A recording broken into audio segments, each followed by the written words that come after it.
et bienvenue. Hello and welcome. I'm Marion Jones. This is City Breaks Bordeaux, episode 6, with a very simple one-word title, Wine. Bordeaux is well known for lots of things, but not for anything more, I don't think, than for its wine. Here's Henry James on the subject in the 19th century. Bordeaux is dedicated to the worship of Bacchus in the most discreet form. Actually, I'm not so sure about the discreet these days. I think they shout about it worldwide, and why not? There are lots of books and leaflets on the topic, and in one of them I found this wonderful quote from 424 BC, one Aristophanes. When men drink, then they are rich and successful, and win lawsuits, and are happy and help their friends. Quickly, bring me a beaker of wine, so that I may wet my mind and say something clever. Can't promise you anything clever, but I will try and give you lots of interesting snippets about wine in the Bordeaux area. A little history to set the scene, lots about where you can find out more, wine tours, museums, tastings, courses, festivals, all that sort of thing, and some quirky reads to finish. I've managed to unearth, I think it's 5 different books, which all have a very interesting take on this topic. Alors, on y va. Right, let's go. So, we are talking about the largest wine-growing region in France, somewhere where there are, I've seen different numbers, but let's go with 6,000 or so vineyards, and which produces between 5 and 600 million bottles every year.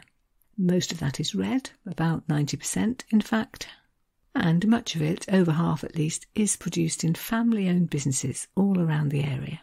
And more than half of what's produced, 56%, stays in the home market in France. You could say really that from whichever angle you look at things, this area is absolutely steeped in wine, and has been for over 2,000 years. It was the Romans, as I think I mentioned in a previous episode, who brought the grape to the area and quickly discovered that it flourished there. And also that, because of the river particularly, transporting it elsewhere, selling it, was going to be easy too. So things took off. The Gauls did their bit, they invented the oak barrel, and then in the period known as the Dark Ages, not so much going on really, although I was amused to read in one history that, quote, a small part of the clergy maintained their knowledge of wine and passed it on. So, thank you to the clergy too. The first really big boom happened in the 12th century, thanks to the English king, Henry II, who married Eleanor of Aquitaine, thus establishing strong links between England and the Bordeaux area. He had the very bright idea of removing taxes on the sales of wine, which led to a massive increase in trade. The bonds were somewhat strained by the 100 Years' War between England and France, but even though less wine was going to England, it didn't really matter because it was becoming very, very popular in France, at the French court even. Louis XVI, for example, was said to enjoy Saint-Emilion wine with his meals. And alongside that, in 18th century France, various factors came together and meant a growth in the wine trade. New techniques, merchants more easily able to send their wine off to far distant places, growing very rich on the proceeds and building themselves lots of chateaux, many of which are still there today, and also the era when the reputation of French wine, particularly from this area, spread to America. Thanks largely to one man, Thomas Jefferson, who loved France, travelled all about there, spent time in Bordeaux, and talked about the wine that he discovered when he got home. He's known to have said, quote, by making this wine known to the public, I have rendered my country as great a service as if I had enabled it to pay back the national debt. There was a major crisis in the 19th century, when a plague known as phylloxera spread through the vineyards, destroying everything, solved only in the end by importing new plants from America which were resistant to the disease, and starting again. As for the 20th century, it was in 1935 that the first Appellation d'Origine Contrôlée was set up, AOC, the letters you'll see on lots of bottles, the body that set the standards and controlled everything from how grapes should be grown, how wines should be labelled, how they should be classified. But Bordeaux's dark years during World War II followed soon after, and the wine trade was very badly affected. Many of the chateaux were requisitioned by German soldiers. Most men of working age, many of whom would have worked in the wine trade, had been sent off to war. Equipment was difficult to get hold of, glass, corks, etc. The wine growers who were left were forced to distill part of their wine, often up to half the harvest, and turn it into fuel for the Germans.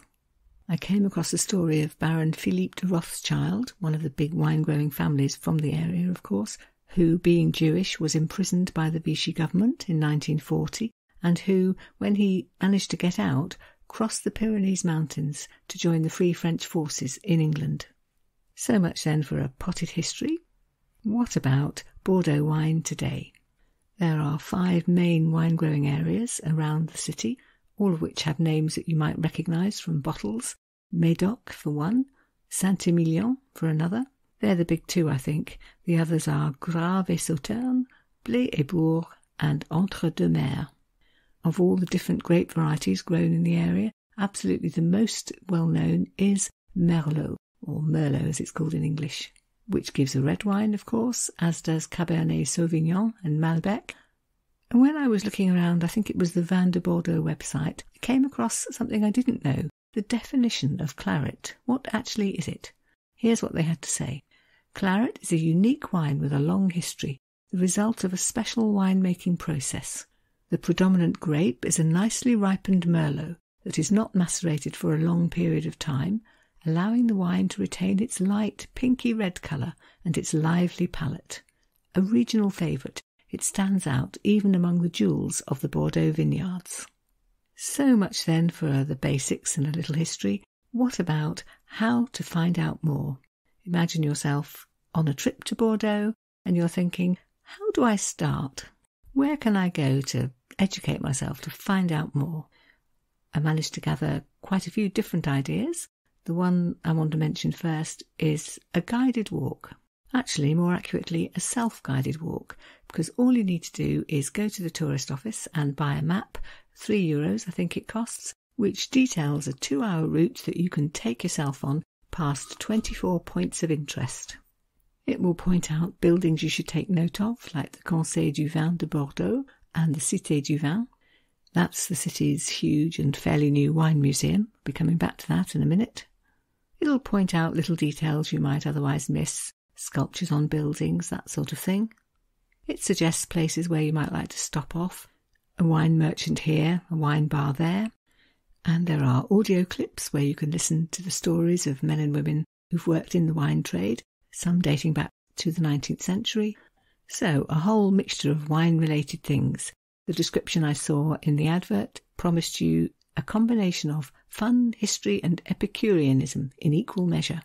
Sounds about right? I found a second idea for a walk too on a website called Explore France. I'll put the links, by the way, to all these things in the show notes and on the blog post. So this one is a bit more niche, maybe one to do as well as the first one, rather than instead of it.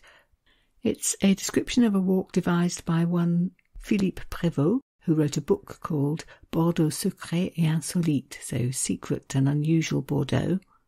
It's 2 kilometres in length, and the description of it begins like this. This discovery tour of the hidden spots of the world's wine capital begins on the banks of the Garonne. At the corner of Rue Auxonne and Cour d'Alsace et Lorraine stands the jovial bust of Decimus Magnus Ausonius, better known simply as Ausonius. This poet and winemaker from Saint-Emilion is said to have produced one of the most prestigious of all vintages, which still bears his name today. Points of interest on the walk include the place where, in the 18th century, aniseed liqueur was first produced in Bordeaux, the place where the city's first wine labels were produced, and that led to the whole classification system, to Place Victoire, where there is a climbing vine said to have been there since the 1st century, and a marble column monument to wine culture, with, I'm not quite sure why, 2 bronze tortoises on the pavement next to it, which are also somehow a reference to the wine culture. Anyway, a couple of walks. What about wine tasting?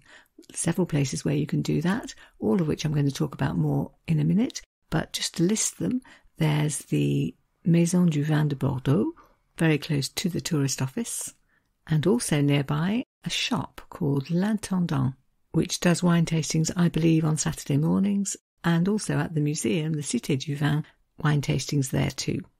Or you could do a course at the École du Vin. Learn about the characteristics of the different Bordeaux wines, do some tasting, and lots of options available: day courses, evening classes, summer courses, workshops. Again, I'll make sure the details for that are clear. Okay then, so what about shopping for wine in Bordeaux? Well, obviously you could do that in lots of different places, but there is one standout place I would say you have to visit, because truly it is a Bordeaux institution and an amazing place. It's called L'Intendant, very central near the tourist office and the theatre and whatnot. And when you go inside, your first thought will be that it looks tiny. Well, yes, it is small, but look up. You will see a central spiral staircase winding up, I think it's 4 more floors, with wine bottles crammed along every inch of every wall, all the way to the top. I believe there are several million bottles just in the shop, and they have 20,000 square metres of cellar too. If you start on the ground floor, you will find what they describe as un vaste choix, so a vast choice of délicieux vins très abordables, delicious wines which are very affordable. Some cost less than €20 a bottle. But as you climb up what they call the Bordeaux Pyramid, you pass ever more expensive and fancier versions. By the time you get to the top floor, which is described as un véritable sanctuaire, a real sanctuary, you've got the oldest vintages, huge bottles, double magnums, Jeroboams, all that sort of thing. I don't think any description would do it justice, but hopefully the photos I took perhaps will, and they'll be on the website. And also, just in case you're fearing that this might not be a place for you, you don't know enough about wine to go in or whatever, let me just tell you about my visit there. I knew it wouldn't take them long to realise that I know practically nothing about wine, but I have a brother who does like red wine and I wanted to buy him a present. So I decided to say, look, I know someone whose favourite wine is Châteauneuf du Pape. What else can I buy that perhaps he won't have tasted, but which might be in a similar vein? My husband said you can't possibly tell them that. Châteauneuf du Pape was from a different area, but I went ahead and did it anyway, and I have to say they were very accommodating. 6 or 8 different bottles were brought off the shelves. They told me a little bit about each one, helped me choose, and I went away very happy, clinking a couple of bottles which I thought were going to make a very nice present. I have to say that while I was there, other customers were coming and going, including 2 different American customers who'd come in to order cases of wine to have them shipped back home. So, you know, they cater for all tastes and purses. And then what about museums? Well, I mentioned one in, I think it was episode 3, the Musée du Vin et du Négoce, which is a little city centre museum that focuses really on the trading side. But the place to go if you want to know all about wine in vast amounts of detail is definitely the Cité du Vin. It's the standout building up the river from the Chartrons area, just up by the Chabon-Delmas Bridge, built to look like a wine decanter sitting along the river. And it's massive, comprehensive. A focus on Bordeaux wine, certainly, but very much worldwide in its attitude too, and covering every topic you can imagine, from the history to wines around the world, the production, spin-off topics like wine in cinema and in religious imagery and all sorts. Every kind of way of telling you the information. Displays, pictures, films, little videos of interviews with wine growers, lots of detail about the various wine routes, an area called the Buffet of the 5 Senses where you do all this sniffing and answering questions, and eventually winding you up onto the top floor where the price of your ticket includes a glass of wine. Of course there are masses to choose from, and yes, they will help you decide if you don't really know what it is you want. And then you can take it out to the area around the top of the building where there are panoramic views down to the river and off to the city centre. So a lovely way to end. I would suggest if you want to take it seriously, you need to allow half a day really at least to spend in that museum. They do other things too. They do wine tasting workshops, for example, which, to quote a phrase I very much enjoyed from the publicity, will promise you une immersion visuelle et gustative, an immersion for your eyes and your taste buds. And there are all sorts of other things, an auditorium, so I guess there must be lectures, a reading room, a shop, a couple of restaurants. And just to summarise, here's how they describe themselves. a unique cultural centre dedicated to the universal living heritage of wine, offering a spectacular journey around the world through the ages across countless cultures and civilizations. Oh, and by the way, if you do buy a Bordeaux City Pass, then entry here is included, providing that you turn up before 12 o'clock midday. So all of that then, a resume really of how to find out more about wine in Bordeaux itself. But that's not where it stops, because obviously you may well be very interested in the whole area, the vineyards, the chateaux, the wine routes. And this, I found, is quite baffling, so I've done a bit of digging and hopefully I can give you a good summary of how to find out what you want to know. So once again, the tourist office is quite a good place to start. You can book tours there. They will give you a whole booklet called Bordeaux Wine Tours if you're interested. Or, of course, you can do that virtually on their website, where they have a number of posts that are relevant. So, what's on offer? Let me start with a couple of ideas for people who haven't got their own car, because that can make things sound a bit daunting. Well, firstly, what about the idea of a bike tour? There are 3 possibilities outlined on the tourism website: a 9-kilometre, a 23 and a 30-kilometre one, so map provided, ideas for getting out of the city a little bit and going past and stopping off at some vineyards. Or there's public transport, a couple of ideas for chateaux that you can visit from Bordeaux city centre just by taking a tram.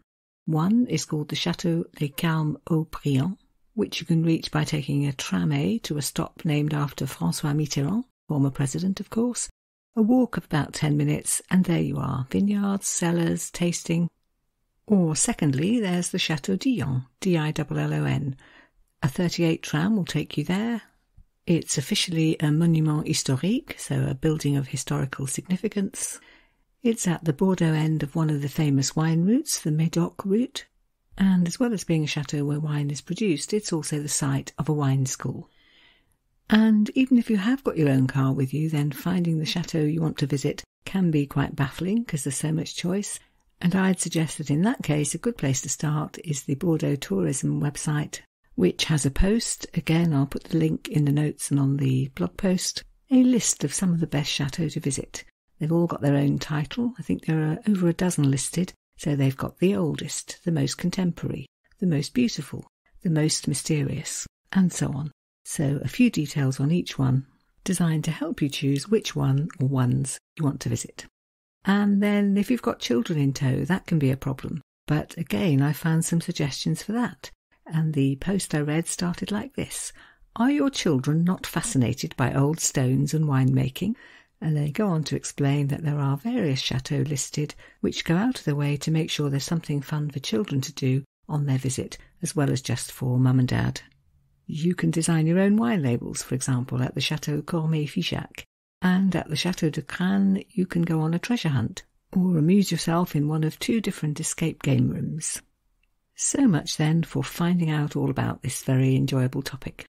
One thing I haven't mentioned yet is where to actually drink the stuff. I'm imagining anyone who gets to Bordeaux is quite capable of finding the little squares and streets, for example around the Saint-Pierre area of the city, and just hunting out some wine bars. But if you'd like some suggestions, I have 1 or 2. First of all, I would suggest the place to try, the Maison du Vin de Bordeaux, in the centre just near the tourist office, where you can drop in any Monday to Saturday from 11 o'clock onwards. I think it's open in the evenings too until 10 o'clock. It's a wine bar, not any old wine bar. Think beautiful herringbone flooring, a large stained glass window depicting Bacchus, a clutch of sommelier who will be very happy to advise you on what wine to choose with, say, a cheese platter or a charcuterie selection. And then I found a very interesting post on a website called visitfrenchwine.com, which will offer you a map to download and a route around, wait for it, 20 wine bars in the city centre, which they recommend. I don't think at any point they're suggesting you go to all 20, but the choice is there, so it gives you lots of details to pick from. And actually, if you're just browsing, on that post you can click on any of the 20 wine bars listed and find pictures of them, the address, the menu. In short, all the details you need to help you make an informed choice. There's a whole range of wine bars listed, little cosy ones, sophisticated ones, ones with large terraces. Here's a sentence or two from their description. Why not meet at the Métropolitain, for instance, where you can enjoy a blind tasting, or at the Point Rouge, which has a selection of over 1,000 wines accompanied by tapas. So I think that's definitely a post that will give you lots of info.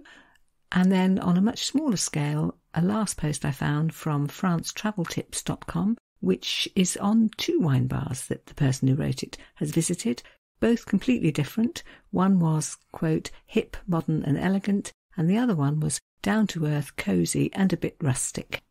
Consult the post to get the titles of the 2 bars they recommend, along with lots of pictures and a description of what's on offer. Here's a little quote just to give the flavour. This bar is very unpretentious, maybe even rustic, with wine barrels and wooden stools throughout the small bar. It feels like a place where locals would hang out. And on the topic of drinking wine in Bordeaux, I really ought to also mention that there is, of course, a major wine festival there. It's held at the end of June. I think the dates for the 2024 one are June the 27th to the 30th. They have their own website too, and that makes it clear just what an absolute range of goodies there is on offer. Tastings, workshops, masterclasses, chefs visit sometimes. There are exhibitions, of course, something through the streets called the Parade of the Bordeaux Wine Brotherhoods, what they describe as a gastronomic village, so lots and lots of different foodie options. Loads of concerts. I think I saw about a dozen listed just for the 4 days, and better still, some of them are labelled as tasting concerts, whatever that means. There are DJ sets, a dance band, films, a drone show, a family zone. Really, it's Bordeaux en fête, Bordeaux having a party. And as you would expect, lots of local institutions play their part, so the wine shops, the restaurants, various chateaux, and they top off the celebration by having tall ships visit the quays just for that period of time too. It all does make you think that timing your next Bordeaux visit for the end of June can't be a bad idea, although perhaps do it with plenty of time to spare, because I guess it fills up then particularly. There's also a second wine festival, 2 days in October, JuneChartrons Wine Fest. So Chartrons is an area of the city, between the centre and the Cité du Vin, roughly speaking, and the festival held there in October is called the Fête du Vin Nouveau et de la Brocante. So the Vin Nouveau part involves having the new wine blessed in the church, and then a street festival afterwards. Think wine, dancing, street food. And the Brocante part refers to antiques, because this is an area of the city which is specialised in antiques. So there'll be stalls selling them, and it's also a good time to take advantage of all the other goodies that Chartrons has to offer. They would include a covered market, lots of nice little foodie places, plenty of street art.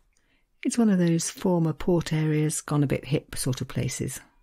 And then finally, I wanted to end by mentioning 5 different books which I'd recommend, all linked to wine and Bordeaux, most of them a little bit quirky, and which between them give all sorts of ways of finding out more about the fascinating subject of wine in Bordeaux and the surrounding areas. The first one is a history of the wine trade in the area, really, but very much from a personal standpoint. It's called From Bordeaux to the Stars. It's written by a chateau owner who produces Grand Cru Classé, no less.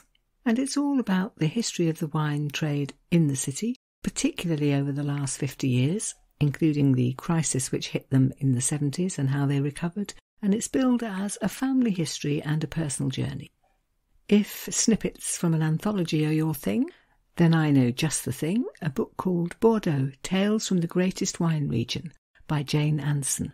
So it's full of articles and extracts by wine writers past and present, featuring lots of big names from the wine trade, but also some rather more surprising people, Samuel Pepys, for example. A very unusual book I came across is called Billionaire's Vinegar, wonderful title, by Benjamin Wallace.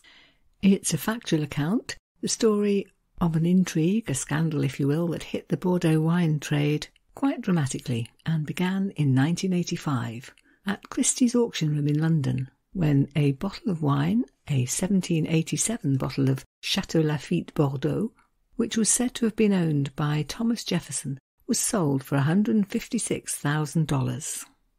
Suspicions followed that it wasn't what it was said to have been. 2 decades of inquiries and investigation followed, All sorts of colourful characters are involved.